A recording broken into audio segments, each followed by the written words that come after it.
اعوذ باللہ من الشیطان الرجیم بسم اللہ الرحمن الرحیم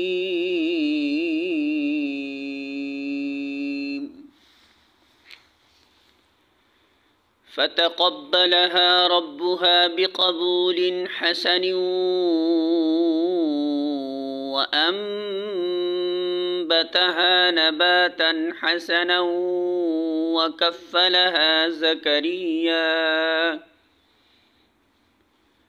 كلما دخل عليها زكريا المحراب وجد عندها رزقا قال يا مريم أنى لك هذا قالت هو من عند الله إن الله يرزق من يشاء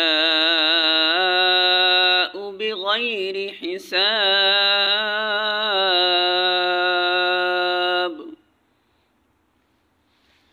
سورہ آل عمران آیت نمبر 37۔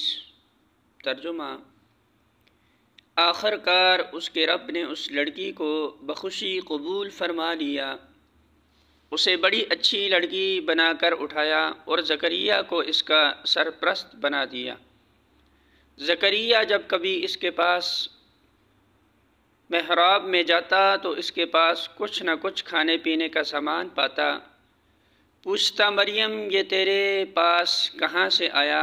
وہ جواب دیتی، اللہ کے پاس سے آیا ہے، اللہ جسے چاہتا ہے بے حساب رزق دیتا ہے۔ سورہ آل عمران حاشیہ نمبر 35۔ اب اس وقت کا ذکر شروع ہوتا ہے جب حضرت مریم سن رشد کو پہنچ گئیں اور بیت المقدس کی عبادت گاہ ہیکل میں داخل کر دی گئیں اور ذکر الہی میں شب و روز مشغول رہنے لگیں۔ حضرت زکریا جن کی تربیت میں وہ دی گئی تھی غالباً رشتے میں ان کے خالو تھے اور ہیکل کے مجاوروں میں سے تھے۔ یہ وہ زکریا نبی نہیں ہیں جن کے قتل کا ذکر بائبل کے پرانے عہد نامے میں آیا ہے۔ سورہ آل عمران حاشیہ نمبر 36۔ لفظ محراب سے لوگوں کا ذہن بالعموم اس محراب کی طرف چلا جاتا ہے جو ہماری مسجدوں میں امام کے کھڑے ہونے کے لیے بنائی جاتی ہے، لیکن یہاں محراب سے یہ چیزیں مراد نہیں۔